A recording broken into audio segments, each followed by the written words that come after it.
Insurance professionals work hard every day to keep people safe. But as technology transforms the industry, how can insurers protect not only their clients, but also shield themselves from ever-changing cyber risks? My name's Elizabeth Blossfield, and I'm the host of the Insuring Cyber Podcast, a bi-monthly look into how the world of cyber and the business of insurance are connected.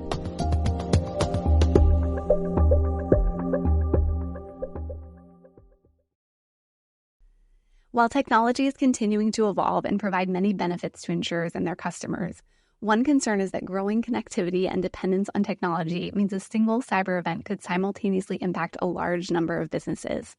This is called accumulation risk. The American Academy of Actuaries defines this risk in its cyber risks toolkit as the likelihood of a greater than anticipated accumulation of claim costs due to multiple exposures being tied to the same event or a related event. I just have to pause here real quick and tell you I'm extra excited about this episode because this topic came from a listener suggestion. I'm happy this person reached out because I haven't done a lot of research into cyber accumulation risk, and I learned so much in the process of putting this episode together. I hope you do too. I always want to be bringing you content that's helpful and answers all of your questions, so please don't hesitate to reach out if there's a topic you'd like to see this podcast cover. You can reach me by email at eblossfield@wellsmedia.com or on Twitter at eblossfieldcm. I'm also on LinkedIn. Okay, back to cyber accumulation risk. Guests on this episode say this is a relatively emerging area of risk for insurers. We're going to be exploring the likelihood of a cyber accumulation event occurring. Both guests say we haven't seen one at a catastrophic scale yet. And what, if anything, insurers can do to prepare. My first guest is returning to the Insuring Cyber Podcast. Tim Zeilman, Vice President with HSB, part of Munich Re, originally spoke on this podcast in 2021 about the changing cyber risk landscape since the COVID-19 pandemic.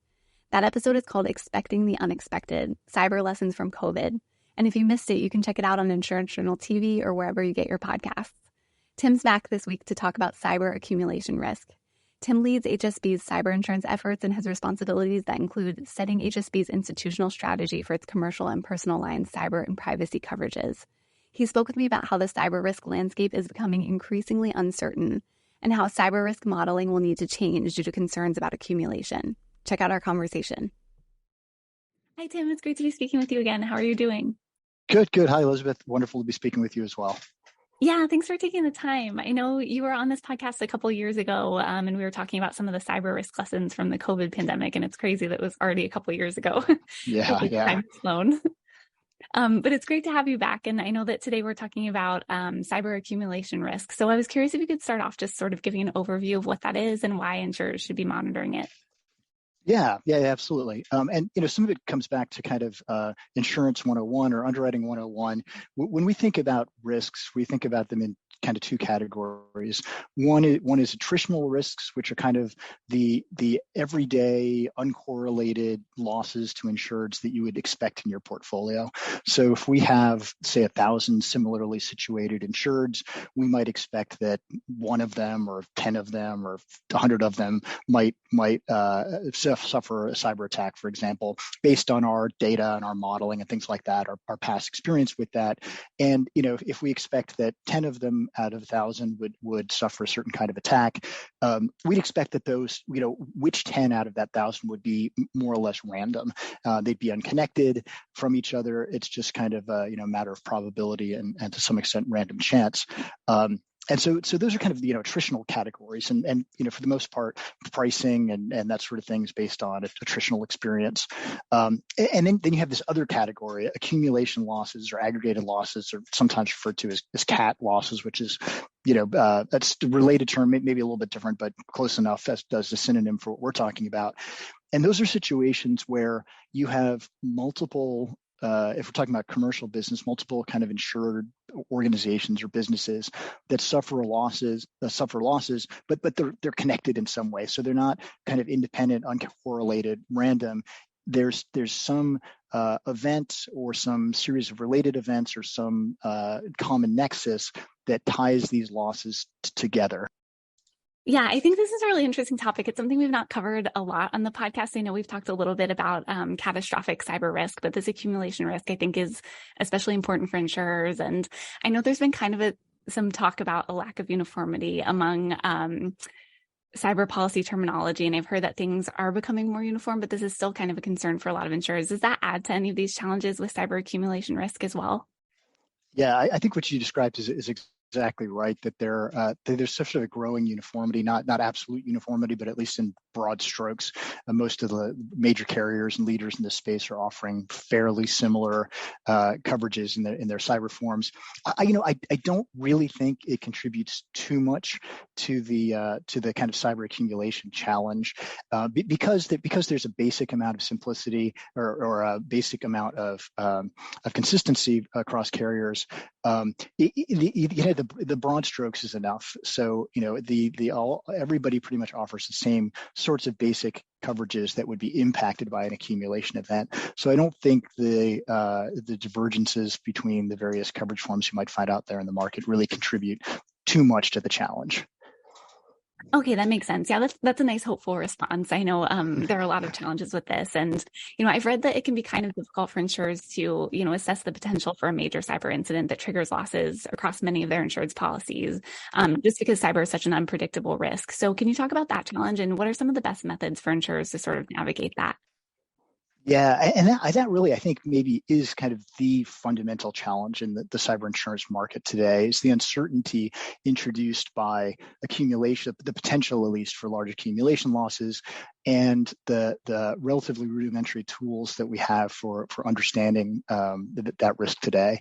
And really, the way to understand it is through data and modeling, and there's quite a bit of modeling going on, both internally within major cyber insurers and reinsurers, and also in kind of the third party space where specialty modeling firms are taking a crack at this.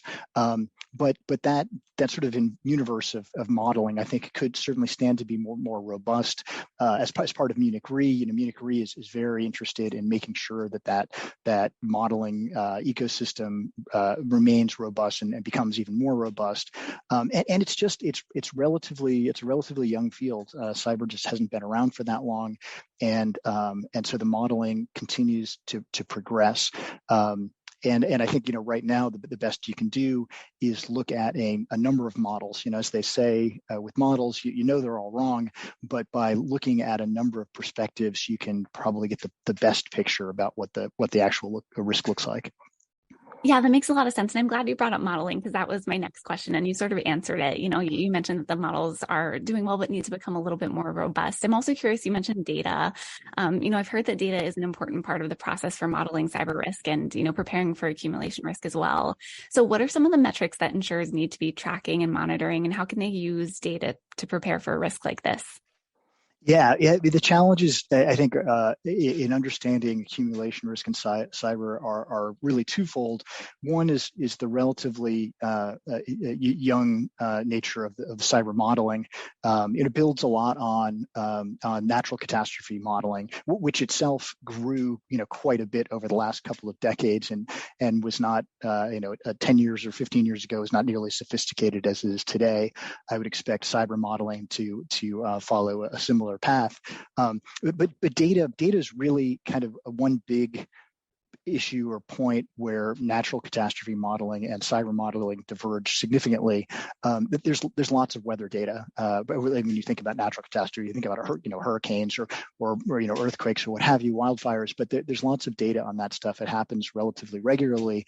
One of the big challenges with cyber modeling is there's just not that much data. I liken it to trying to model the impact of a hurricane when you've never really seen a hurricane.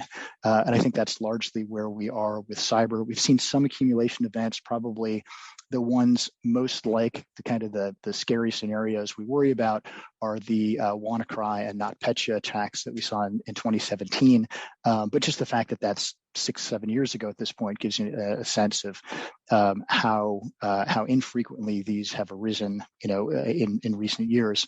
So there's not a lot of data about accumulation events, particularly very large accumulation events, out there for modelers to use to feed their models. To some extent, that's a good thing. None of us are hoping for a really big cyber accumulation loss tomorrow, but the absence of events like that makes the modeling, I think, really challenging. Yeah, that makes sense. Yeah, we're definitely not hoping for something like that. But I think it also is probably such a challenge because cyber moves so quickly that there are always risks that insurers may not have seen before. So, yeah, that's a great point. And I feel like this comes up in almost every interview I do about cyber lately, but there's so much talk about AI in insurance right now. So I was curious if the use of AI can help in managing some of this data regarding accumulation risk. Yeah, I think so. I'm certainly no AI expert, but it seems like in almost every technical discipline one might be engaged in, there's some role for AI. I don't think some of these challenges I don't think is going to overcome. The lack of data, for example, being one of them. So it can't really, again, rudimentary understanding of AI, but AI feeds off of kind of the collective knowledge that exists in the world, and so it's not going to be able to create new data about things that are unknown today. What it may be able to do is speed the sophistication of the modeling, create new scenarios, make it easier for modelers to run multiple scenarios and kind of branch out in new ways that perhaps they've been limited in the past. Yeah, that's really interesting. It'll be interesting to see where that goes. I know it's such a new space right now. Oh yeah, absolutely. Yeah, exactly. Changing our world, definitely. Yeah, yeah, for sure. And then I was also curious, I'm not sure the answer to this question or if it's just kind of across the board, but are there any specific insurance categories that are more susceptible to systemic cyber events? Yeah, and when we say insurance categories, certainly if I take that to mean sort of insuring agreements or segments of insurance coverage that are provided in cyber policies, I think for most carriers and most modelers, what they're really worried about is business interruption risk. So some event that impacts a large number of insured and causes them to be, sort of down and not operating, not generating their typical revenue and income because of that. So, I think when you think about the modeling of cyber events and how it might impact insurance policies, I think it's generally business interruption that worries people. I would say, third-party risks, lawsuits, and things like that, they're not irrelevant, but I think they're of less concern because it's so contingent. You require an event and then lawsuits to follow that. It's really the first-party coverages. Things like a computer attack and extortion, but particularly the business interruption impacts of those. Yeah, okay, that makes a lot of sense. And, given everything we've discussed so far, I'm just curious what your advice is for insurers to sort of get a handle on this risk in the future, if that's even possible, or is there anything they can be doing now to better prepare for accumulation cyber risk? Yeah. We very much live in kind of a flawed and incomplete world where companies are aware of this sort of thing. And the smart ones are doing everything they can to wrap their arms around it. But even when you do that, even when you're doing your best in this area, there's going to be a significant amount of uncertainty. So I think you can probably do two things. One is try to reduce that uncertainty as much as possible, and I think probably the way to do that is by getting as many perspectives on this problem as you possibly can. Your own internal models are important. If you can talk to other carriers, MGAs, insurtechs that are that are also trying to address these questions and get their arms around these challenges and may have different perspectives than you do, to understand their perspectives. And then also, work with and actively participate in that third-party modeling community, and to encourage the work that's being done there. So that's kind of point number one, which is trying to reduce that uncertainty as much as possible. And then the second one is just managing it. Realizing that you are living with a significant amount of uncertainty in this area that is not going to be eliminated anytime soon, and using the tools that you have, pricing and things like that, to build in some sort of factor for that amount of uncertainty. I think those are really the things that kind of we as an insurance industry can do to try to move forward even with these accumulation risks that exist. Yeah, that's all great advice. There's so much uncertainty with cyber, but you gave some, great points for how insurers can kind of get started getting a handle on some of these risks. So it was great catching up with you again. And thanks so much for taking the time to speak with me. Absolutely. Pleasure talking to you.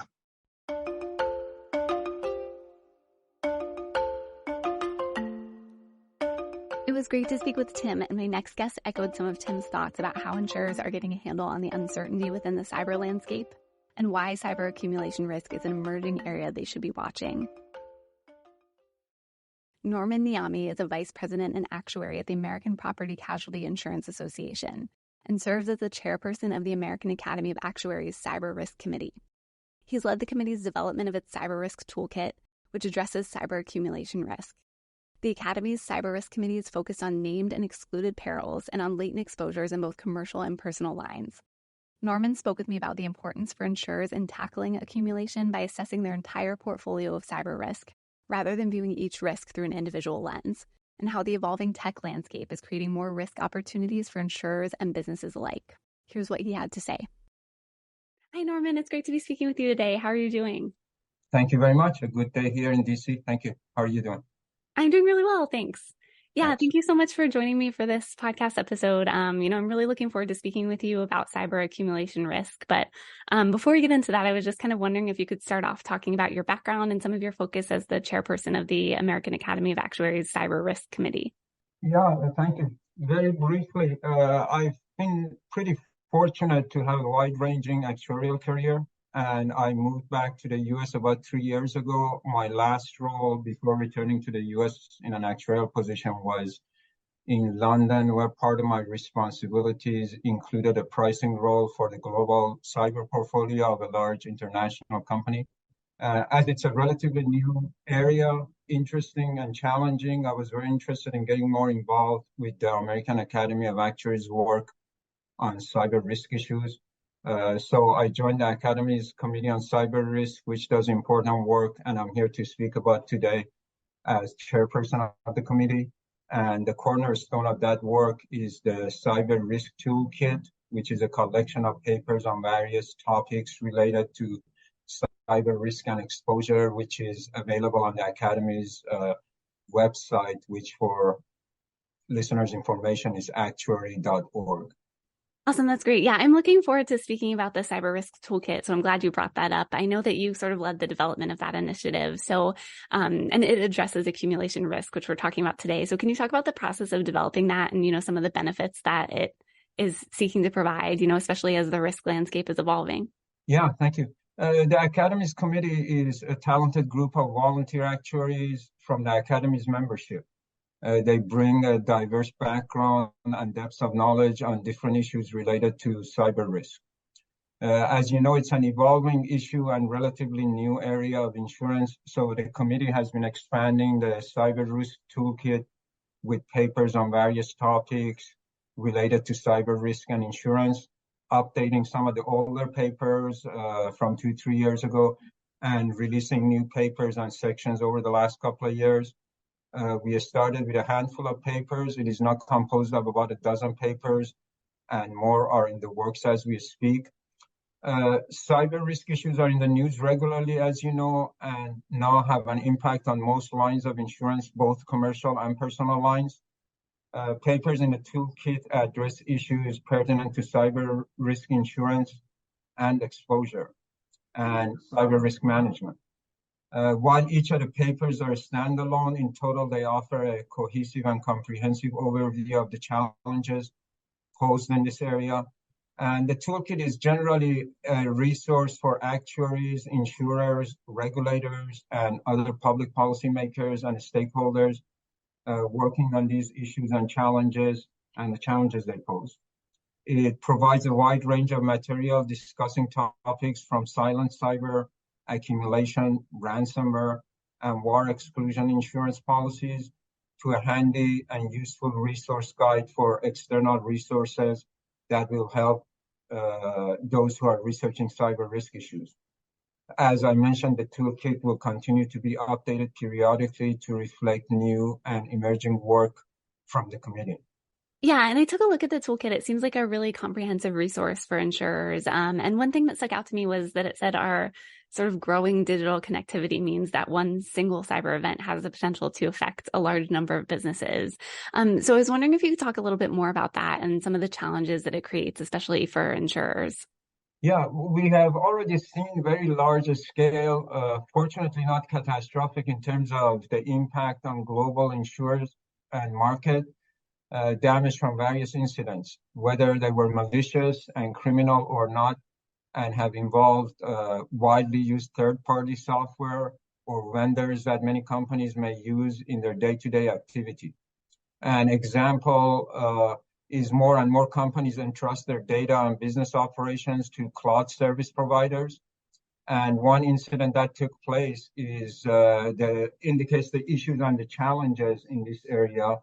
The Amazon Web Service outage in 2020 that took down a number of websites and online services for a lot of businesses. Fortunately, the result was not catastrophic for insurance or the economy. Now, as you mentioned, with the connected world and connected cars and connected homes, the possibility of threats that have a very large impact and footprint in terms of the number of businesses and individual consumers that are impacted is very real. As such, it becomes critical for insurers to manage the risk that they're taking on behalf of the insureds. The ever-expanding Internet of Things and the continuing evolution of the types of threats from criminals and bad actors, or even incidents that interrupt businesses that are not criminal, creates a dynamic and ever-changing landscape, which is different from many other traditional areas of insurance. That makes the catastrophic nature of an event very different from a natural catastrophe, which in insurance we are very familiar with. Assessing accumulation risk requires transparency about digital supply chains and how commonly used software and systems can create systematic risk potential. Businesses may not always even know or understand completely their own cyber risk exposure sufficiently to assemble and disclose the relevant data, because a lot of businesses are using a lot of software from various vendors, and they have third-party vendors providing some of the services. And even those third-party vendors or services may be using some other secondary third vendors. So the complexity of trying to determine the true risk and nature of the issues and the challenges is just very complex. And I think the companies are getting better at dealing with this and trying to address it, but it's still a relatively new area and it can get quite complicated. Yeah, it sounds like it. And as you mentioned, I know that underwriters are always trying to predict risk, but it seems like cyber risk is becoming, more and more unpredictable. And you sort of touched on my next question already, because you mentioned transparency is important. But is there anything else specific that insurers can do to prepare or, protect themselves against cyber accumulation risk? Or is it just too new of an area right now to really know? Well, yes and no. The same as most of the other issues related to cyber, it's a gray area. Insurers have used, as you know, accumulation risk models for natural catastrophes for decades now and are relatively comfortable with them. Cyber accumulation modeling is relatively new, but it's maturing quite a bit at fast speed. While both natural catastrophe and cyber modeling, they require blending of data and expert opinion, cyber risk modeling presents many new challenges, some of which we've discussed already. Systematically important technology vendors can be the source of large-scale business interruption risk to global companies. Cyber damage is harder to quantify than property damage because the duration of a cyber event and reporting lag can vary significantly depending on the specifics of the cyber attack or the incident. Sometimes a cyber breach and the extent of the resulting damage is not even known for months. As an actuary, I have to say that more analysis of an insurer's own data, analyzing and looking for external data that's available, and continuously monitoring the portfolio is key. Additionally, I think close relationships and exchange of ideas and sharing information and expertise among various professionals such as actuaries, IT security experts, underwriters, claims experts, is even more critical than in other lines of business to get a better understanding and feel for the risks and the exposure and to manage the portfolio risk. There are various vendor models that can help with assessing the risk in the portfolio. As the models are still relatively new, some companies may use and review the results from more than one of the models if it's possible and financially feasible. Cyber risk assessment and analysis is an area that can benefit also from employing more tools and different views of the portfolio and its risk. With the significant increase in ransomware over the last few years, especially after the global pandemic and more people working from home, companies have taken a lot of steps to understand and insured's risk and security more, requesting a lot more information for underwriting and pricing, and most of them requiring many basic security defensive measures that can significantly lower the risk and the vulnerability. All of that is good for both the insurers and the insured in terms of the risk they are managing and they're exposed to. It helps lower the possibility of a successful system penetration and disruption. And in the case of an attack, and the recovery can be much faster and the resulting damage can be much smaller. As the terrain is relatively new and type of threats, attacks, and targets keep shifting, various types of tools should be used to get better sense of the range of possible outcomes. I think even a simple deterministic scenario analysis of the portfolio and the exposure for an insurance company is a tool that can add value, and it's not that complex. Listeners may wish to look at the accumulation paper, as you mentioned, that we have in the toolkit that discusses all of this a little more in detail. Yeah, that sounds like a great framework for how insurers can start to get their arms around this risk and how underwriting is kind of adapting as well. So that's great. And, I was researching for this episode. I didn't know much about cyber accumulation risk when I started, but one thing that I read that was really interesting is that carriers who have sort of relied on diversification to shield their capital could actually lose some of those benefits when it comes to cyber attacks because of accumulation risk. I was wondering if you see that as a concern, or if there's concern about, too much diversification when it comes to this type of cyber risk. Well, yeah, I'm not sure what you refer to by too much diversification, but definitely accumulation management is one of the significant problems, which relates to a number of challenges for cyber. There is not enough and much data. Everything is shifting in terms of the type of attacks, targets, how the criminals go about it. As we said, with the extension of internet and connected world in every direction, accumulation management is impacted by all of that. And it's completely different than your traditional insurance lines. For instance, a company might diversify their property portfolio in different markets and geographies that experience different types of weather events. The possibility of a western wildfire, earthquake in California, and a hurricane in Florida all happening at the same time is not very high. Even if with the impact of climate change, some of that may be shifting slightly. Or for some other lines, one may rely heavily on analyzing the type of industries in the portfolio to manage the risk. The nature of cyber risk makes many of the traditional approaches to accumulation risk management more complex and challenging. We already addressed a few of those. For instance, compared to many other lines, geographic location may not be that relevant to a company's risk and exposure. However, all of this is also improving as companies understand the nature of the risk, have more data, and may also have access to some models for pricing and accumulation management. Yeah, that's helpful in understanding, some of these things. And you kind of touched on my next question already, but, I was reading that a series of cyber attacks could cause, substantial losses for carriers that look at their cyber portfolios through a narrow lens and treat each risk as an isolated incident. And you sort of touched on the importance of risk assessment already, but do you have anything else to add about the importance for carriers in sort of examining their entire portfolio of risk when it comes to cyber? Yeah, I guess we addressed the main issues in my mind. Each individual risk has to be reviewed and analyzed to be able to underwrite and price it. However, accumulation management is critical for most lines, including cyber, if not more so. And as we discussed, accumulation management becomes very complex and challenging. However, if it's ignored, it may become a significant problem in case of larger scale attacks from the bad actors, or even on incidents that are not criminal, as we talked about. Let's say one of the cloud services that a lot of the insurance companies' clients have their services and data and run their business through.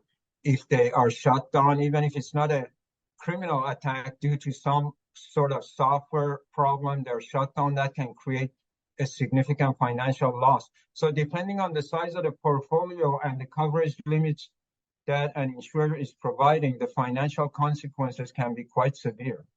Yeah, that makes a lot of sense. It's definitely a big concern. So I'm glad to be talking to you today so that insurers can kind of, learn about this new, emerging area of risk. And, I was also curious, you mentioned how underwriting is sort of adapting in the face of cyber accumulation risk. So what should underwriters be taking into consideration regarding this type of risk? And is there anything that they aren't doing right now that they should be doing differently? Well, the same as other lines of insurance, you need to really know and understand your portfolio. Now, if you write property and you're a large company, you've been doing that for a few decades and you're comfortable, it doesn't mean that there can't be a problem or a catastrophe in a part of the portfolio that you were not expecting, or it's bigger and more impactful than you expected. But with cyber, again, for all the challenges we mentioned, it's even more critical to have a significant, better understanding of what is in your portfolio and what is the risk that's reflected. Another action that many insurers have taken is to have various sublimits for some components of the coverage. Your standard policy has many types of coverages. Some of them have a dozen or literally two dozen different types of coverages, mainly broken into two categories, first-party and third-party coverages.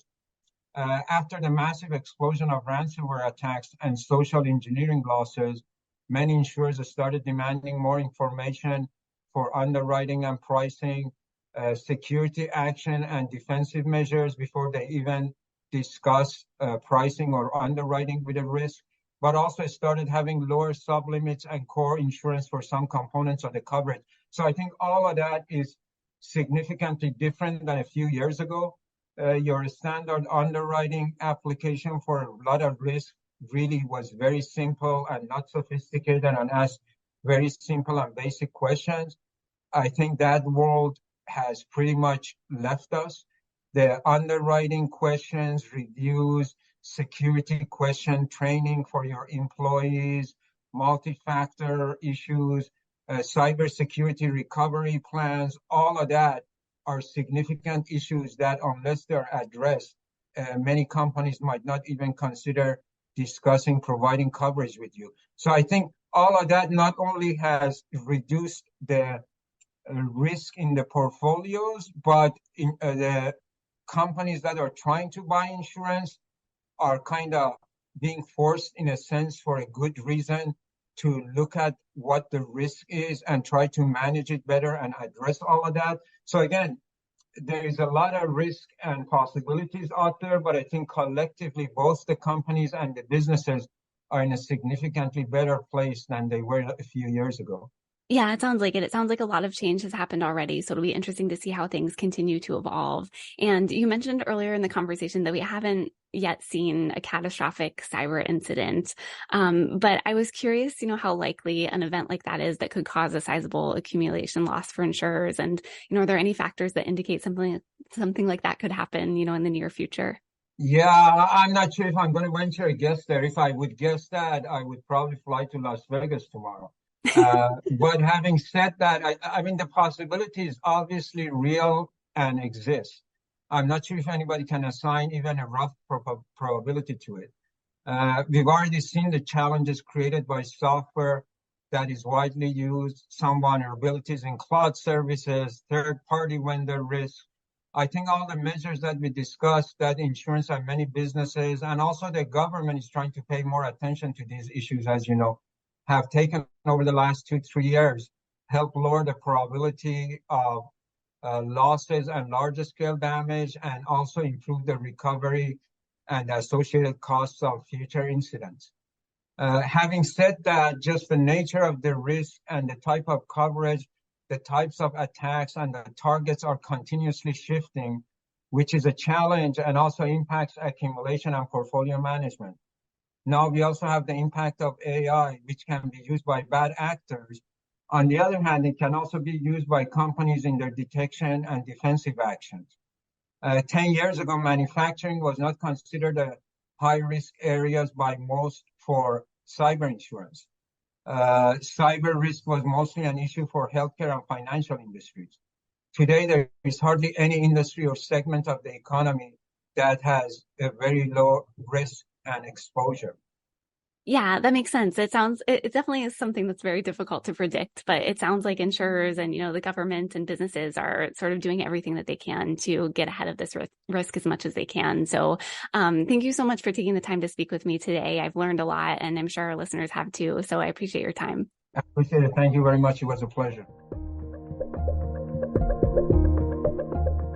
Well, that's it for this episode. Thanks so much to Tim and Norman for taking the time to speak with me, and thanks to all of you for listening. Once again, my name is Elizabeth Blossfield, and I'm the host of the Insuring Cyber Podcast, a bi-monthly look into how the world of cyber and the business of insurance are connected. Be sure to check back for new episodes of this podcast, publishing every other Wednesday, wherever you get your podcasts. Talk to you next time.